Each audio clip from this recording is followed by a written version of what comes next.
Our possibly sadistic DM's NPCs can't stop killing us. Cue the free heals, taunting, and excessive magic item rewards. Hi everyone, All Things D&D is back with another story. I'm always impressed with people that put up with horrible D&D, because the other players are great. That's a testament to how great the community can be, while simultaneously being horrible that they're putting up with a terrible DM. Tell me what your breaking point would have been if you were in the game, and please help your fellow player by offering advice on what you would have done after listening to his harrowing tale. Let me begin by saying this. If the DM of this game hears this, I'm mostly sharing this story to achieve some level of catharsis. I want to keep playing in this game, but I have to get this out, or I feel like I'm going to explode, and I don't feel comfortable sharing my complaints for a number of reasons. This one is a doozy, and I don't want to leave anything out. This story concerns a game I joined a number of weeks ago, and as of telling this is still ongoing. While there's no sexual assault or other assorted items of disgust tied to this story, there is a lot of DM versus player mentality leading to an insanely unfulfilling story, combat, and game in general. So if you're sensitive to more, sensitive subjects, you should be safe to listen, though there's a bit of grossish gore in places. Here's some context to start us off. The party started with 5 players, but currently consists of 6, not including the DM. Here's a short list of everyone, as most of them are important. DM, Dungeon Master and someone I don't know well. Me, playing a homebrew class I was looking to playtest. Spoilers, it's not going well. Warforged, a really cool guy, and my character's closest friend in-game. Drow, a newer ? Player whose character fancies herself a reclusive loner and a rogue. Bard, also a cool dude who plays an awesome mix of classes I don't recall. Also, guns. Fighter, one of the party members I don't know well, but the guy can hit the bad guys real good, and is very supportive of everyone. Eladrin, she's the most recent player to join, who I think comes from Pathfinder and is relatively unsure. I joined this game via posting a looking for DM post in a Discord channel I'm a part of. I don't ever play D&D online, for fear of experiencing horror story levels of bad games.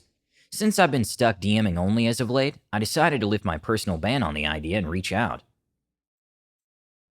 Very quickly, a DM sent me a private message with details for a game he was running. He described it as to be determined setting-wise, and starting at level 3, which at the time I was okay with. I joined up with the group and started mingling, beginning to draw up character ideas.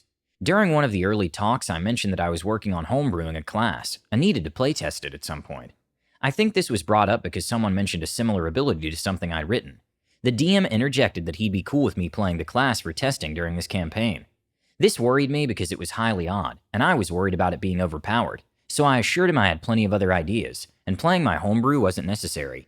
He said he was just fine, and since a few of the other players were interested, I said okay. I sent him and everyone the info on the class I was making and got to work. Soon after, the DM messaged me with some changes he wanted to make to the class. Was he nerfing it because it was too powerful? No, he was actually buffing it. This concerned me greatly, as the class had a huge mix of things it could do based on subclasses, all having a flavor of alchemy, spellcasting, and melee fighting. His changes were a bit much, providing generalized buffs to a class that was supposed to have said buffs in its focus subclasses. I begrudgingly agreed, not realizing that this would be the catalyst for poor playtesting. Before Session 1, we were all told that we were going to be in a prison setting to start, Session 0 style, and that we should give the DM things we would try to do to break out.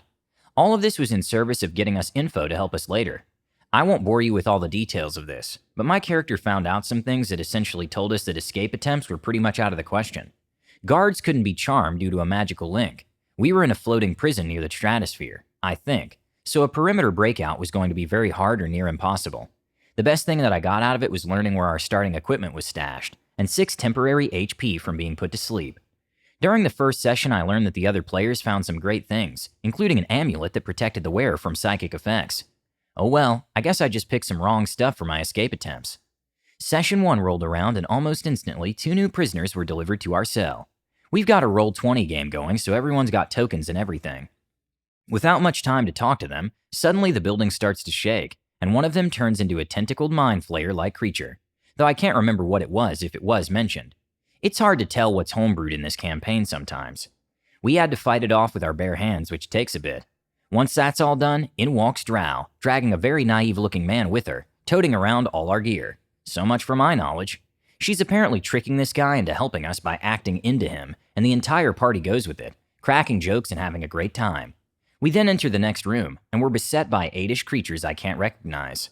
This is the first of several battles that will take pretty much all of our power and resources to beat, and ended the session. Seriously, it was a very short session. We were beaten, bloody, and bruised, and so we did as much resting as possible with the naive guy and the bard doing heals. At least we leveled to 4. Rather than explain all the egregious things that went down, I'm going to take small breaks to provide a list of SH things the DM thrust upon us. Here's the first of said lists, regarding the next session. 1. The DM's mook monsters in this prison had insanely high damage. We're talking attacks that deal 23 to 30 HP on a successful save, which was ridiculously high too, like DC 18, to everyone within 40-ish feet, not harming their allies despite it being described as an explosion. As you can expect, we went down a lot. 2. Putting us up against an actual beholder. Yes, you read that right. At level 4, we were trapped in a room with a beholder. It wasn't a full fight, but the beholder got excited, and the fighter legitimately got lasered in half. We were barely able to save him with potions. 3. Speaking of potions, the drow found a chest of 30 of them. Red flag. 4. Powerful items were being thrown our way left and right. Red flag again. As you can guess, there was a lot of incapacitation, and what sullied everything was the fact that this naive character was a paladin and began healing us all for insane amounts of lay-on-hands HP, more than he would have normally. This meant he was powerful, but boy oh boy does it get worse. The party was starting to suspect him of bad things. The drow was subtly threatened when she tried to pick his pocket, etc. During one of the later rooms in the session, we were forced to fight against, and I think I have this right, 18 of the overpowered enemies from before. He shoved this paladin guy in the center, and he went down from all the damage. We were struggling a bit, and when the DM got to this guy's turn again, he described the following. The guy gets up, muttering that he's tired of playing this game, and he tears off all his skin with his fingers. He suddenly spawns in a massive glowing red sword and starts tearing all the overpowered enemies to, verbatim, a paste to decorate the walls. I was floored. At this point, a lot of the party was down, again, and once the paladin, demon guy had dealt with all the overpowered baddies, he starts talking about having this grand plan involving his son and the leader of the prison needing him. He then conjured both a portal and a literal time bubble for us to sit in to take a safe long rest, and then teleports away.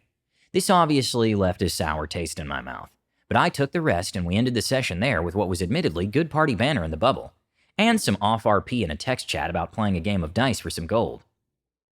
The next session rolled around and we had even more problems to deal with. Here's a quick list before I get into the really bad stuff. 1. We came across a bunch of tripwires my character spotted with his high perception, which is his best trait. When I say a bunch, I mean hundreds across a standard staircase. 2. Drow was unable to disarm them or move through them despite high rolls. This set off an alarm that called a gigantic needle-toting nurse to the stairs, as well as 2 driders. During said drider fight, the nurse KO'd the Warforged. When I physically imposed myself between the nurse and his body, the DM described her poking past me with the needle to inject him. No attack of opportunity or disadvantage. The nurse revived the Warforged with completely full HP under her control. This is a character in our party who commands huge melee and spell DPS. In a sad twist, I tried to rescue him with a charm spell of my own, and he succeeded the wisdom save, even though wisdom was his worst stat. 4. Looting the nurse, we found tons of overpowered potions. Oh boy, I wonder what these are for. 5. I don't remember where exactly this went down, but we met this massively powerful werewolf queen, just hanging around with a bunch of caged werewolves. She taught the Warforged a bunch of sigils in the span of 2 seconds, and opened a portal to the werewolf's plane of sacred hunting grounds. 6. Finally, the DM suddenly told me I was allowed to use my spellcasting as a bonus action, no matter what spell I was using, which completely broke the balance of what I was trying to test. I could essentially throw a bomb that coated an area in flammable smoke, and ignite it with a fire spell in the same turn. We then come across a room with multiple cells, each containing another prisoner. There were all kinds, including a green dragon we would later learn is actually Tarkesh the Conqueror. In exchange for helping them escape too, most of them offered us things. I was the only one to object, so I went along with the plan to free them all. We got some more overpowered items. Fighter was given the ability to just fly 40 feet, naturally, and Bard got himself a worm implanted inside him that gave him advantage and proficiency in all mental saving throws, in exchange for disadvantage on death saves. We released in total a fey creature called the Mad Cap, Tarkesh the Conqueror, a hulking undead, a vampire, some weird worms who were masquerading as a human being, and a djinn. An angel was stuck in a cell, but just teleported out, I guess. The session ended after we were told to fight the hulking undead, who wouldn't give out anything unless we did, and once again we were up against a crazy creature. It took 3 attacks on its turn, each one knocking people around 40 feet on failed strength saves, and dealing 30 to 50 damage per hit. I didn't even get to take my turn before I was down. Once we were all down and dying, the undead just gave us all the benefits of a long rest and disappeared. How generous. We found a scroll of Revivify and ended the session. The next session contains even more unfortunate things. 1. We had to traverse a hallway about 70 to 80 feet long that was trapped.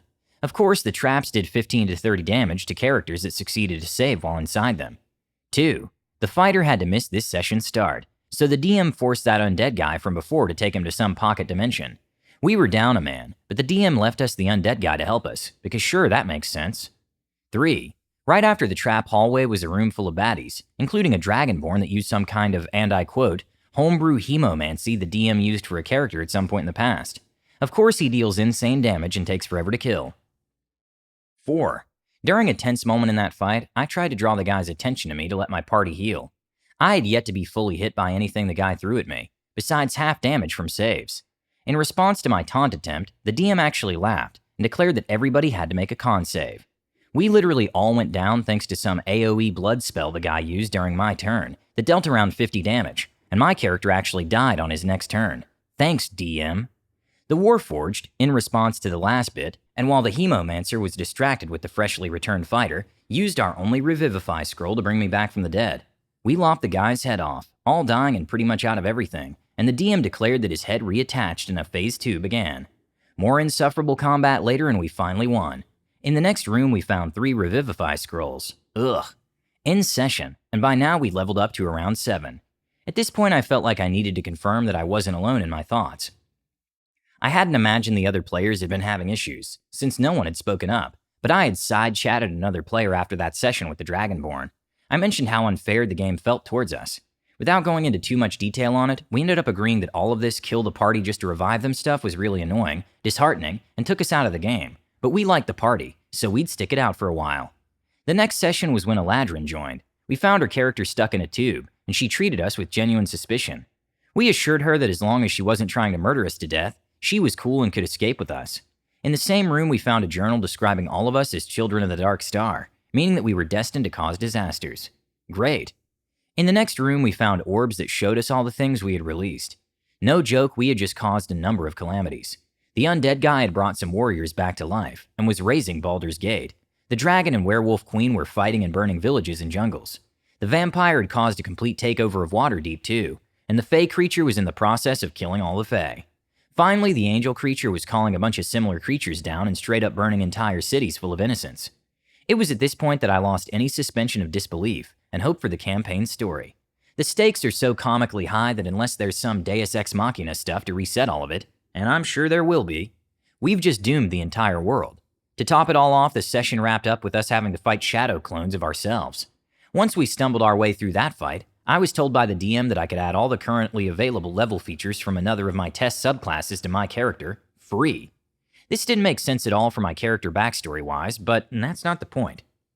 The final session in the prison was upon us, and we were teleported to the rooftop. The DM's edgy time bubble character from earlier was fighting with the prison's owner, and in the center of the tower was a red-headed child. The fighting was described as Goku power level, and the child begged us to help free it. I'd prepared as much as possible for this fight, changing up my strategy and readying for a climactic final battle. Instead, what we got ended up being turn-based pylon fiddling in an attempt to release the child. There was a lot of back and forth about whether we should save the kid or join the prison master, but none of it really matters. It was too confusing and the DM was only being vague with us about who was doing what for what purpose. The kid turned out to be this massive brain creature who summoned a freaking ancient red dragon to free itself. It then merged with it and flew off, leaving that same edgy paladin from earlier to just destroy the tower with us on it via meteors. We crash-landed, barely surviving, into a frozen mountain and made our way through the Icewind Dale trying to find a town. The DM brazenly assured us we got one of 30 endings to that section he had written, after he essentially railroaded the entire end fight to go his way. Post-prison, walking through the icy wastes of Icewind Dale, we actually had good gameplay moments again. We were rolling actual skill checks, surviving, role-playing. We got to the edge of a city and killed a bunch of gnolls that were attacking, which was fun because we didn't just immediately die. Once we did though, the city guard came down to congratulate us, and forced us to pay 50 gold to enter the city. We begrudgingly did so and entered because the drow said it was best we did in a very it's a story thing way. We were all level 9 at the end of this one. The next session was all shopping and personal quest things. Here's a few things that need noting though. 1. The bard saw an exact copy of himself walking around, and so we went to find him. This kicked off my character seeing his old mentor during the search, and learning his entire organization and kind had been wiped down to 15 left in the world. Woohoo! 2. We also learned we were gone for 5 years, even though we saw it as a few months. Time, how does it work? 3. The bard caught up with his copy, who was a changeling, and gasped his brother, or something. He was puppeting the bard's entire old troop, and as soon as we attempted to do something about it, the DM had him, you guessed it, blast us with a fiddle blast that did 74 slashing damage to all of us. Most of us dropped unconscious from full HP. He then opened a portal to the 9th level of hell and wandered in with the troop, after healing us all back by 40 HP. It never ends. 4. The drow has been prevented from using disguise self or her disguise kit in multiple terrible ways. She's trying to hide herself for story reasons, but the DM keeps waving it off and saying no one pays you any mind. She would later be cornered by guards and escorted because they recognized her. Oops. 5. The Eladrin's home city in the sky/her homeland literally careened across the sky and crashed somewhere. No one batted an eye in the city. 6. During the next session, a random NPC punched the drow for, I kid you not, 5d8 damage, plus more necrotic on top of that. Why? He said she looked weak. She talked back to him. Could you guess he was essentially a high-level PC re-established as an NPC? At this point, the player and I got to talking again, and he decided he was going to ask the DM to start showing his rolls to the party, because all of these high-damage attacks were sketchy, and their saves were insane. To our surprise, during the next sessions, he actually did it, though it didn't really help us all that much. I'll get to that a bit later. The next 2 sessions we played were regarding a quest we were sent on to kill something attacking traders. Despite being for this all-powerful drow royalty, it was a bit of normalcy. After digging, we learned it was something he called a dragon cohort, 4 young dragons all working together to start a horde. He mentioned that no one has ever lived after fighting them, and we shouldn't kill one because it makes the others stronger. This wasn't a good sign, but a job was a job, and so we devised a plan to lure the dragons out with a big cart. I peppered it with coins and made a snow person, dressing it in my old leather armor I was carrying. Others led the mounts pulling the cart away and we started a big fire. It was the perfect trap, and when the 4 dragons appeared, we sprung it perfectly. I flung firebombs and spells. The Eladrin used polymorph to become a T-Rex. It was all going swimmingly. Then we killed one of the dragons. Immediately, all damage over time effects we'd been carefully stacking were gone. We all took cold damage from a con save, and the 3 remaining dragons instantly advanced from young dragons to adult dragons. They additionally began getting their breath weapons back early because the DM said so. More fighting and going down later, and we killed a second one. The remaining 2 immediately advanced to ancient dragons, and the DM told us the next step was Great Worm. He described the dragons as suddenly talking to each other, explaining that we could help them kill one another. One would leave after, and one would want to fight us as a Great Worm for their treasure hoard. The session ended there, and the time between sessions was spent deciding what we'd do. The DM obviously wanted us to fight, telling us the one that was going to flee was headed to Tiamat, so we'd basically be unleashing more devastation onto the world. At this point, all fear of death was gone, and by the most recent session, we decided to fight. I literally had 8 HP at the start of the fight for this one, and almost immediately we were hit with an AoE that hit all of us, around 100 to 120 feet away from each other. 71 damage on a failed save, with a DC higher than 21. Those rolls we were seeing, stupid huge. The dragon who wasn't attempting to flee began berating us and healing us to get us back into the fight. At this point, everyone in the party has begun to get quiet and basic with their attacks. Even the Warforged, who usually did things in a badass anime attack style, it really worked for him, was being simple. Surprise, surprise, we couldn't really do anything to the resulting Great Worm once we killed the other one, and after a bit he just ruled that it turned into a humanoid form. We all just decided we were done fighting it. As a final scene in the session, the DM describes Vecna, yes, that Vecna, falling from the heavens and muttering something. He then describes our favorite edgy paladin falling from the sky as well, grabbing Vecna's jaw and eye lasering his head until it exploded. Session over, level up to 10. We get all the dragon's treasures, the DM said, and I quote, "Don't say I never did anything for you," all in a condescending tone. For not really doing what we were supposed to do. And the DM's favorite OP character is back to show us how awesome he is by killing a literal god in front of us. Lastly, the next session opened with him slaying Merkel and Bane, and has been revealed to have killed almost all the gods, and now has full domain over death, war, and trickery. In the same session and those that followed, here's the very last list of things that were unfun. 1. I got pinned to a bar by a child with a +10 to hit and grapple. 2. The rogue was tossed 120 feet in the air by a spiderweb attack. And took 46 bludgeoning damage just from hitting the ceiling. 3. A character from my backstory turned down 3,000 platinum pieces to help rebuild my organization. Why? I lightly inferred that their current management structure might make weak members. 4. A creature burrowed down a hole to escape us, and I dropped a firebomb down the hole. The creature had no issue avoiding the explosion, obviously. 5. We weren't allowed to get truly creative with a flying cart because the sky, at the time, was full of crows that essentially acted like sentries. 6. Creatures hit with magic disabling attacks from me had 0% of their abilities suppressed, because nothing is ever spellcasting. 7. The bard shot at a paper contract with a gun, and the bullet just deflected off it. 8. My studded leather armor of invulnerability is essentially useless, as everything that attacks us now is magical. 9. In a combat session, I was only able to deal damage or do anything productive after being polymorphed into a giant ape. And that, ladies and gentlemen, is where we stand. I've hit my breaking point here. We now have more money than we know what to do with, and more magic items than we can attune to. We keep getting killed, resurrected, and healed, and obtaining only partial to non-victories. I'm just sticking around for the other players at this point. Everything the DM does is so wild that I legitimately think he can't help it, that it's some kind of sadistic lashing out at his players in an attempt to feel good about himself. I've thought about reaching out to the other players, but I don't really know how I should initiate it if I do. That's my long-winded story. This game is the worst game of D&D I've ever played, and I've been in some stinkers. I love interacting with all my fellow players, I really do, and I want the best for the DM, but I'm not well tuned for this kind of stuff.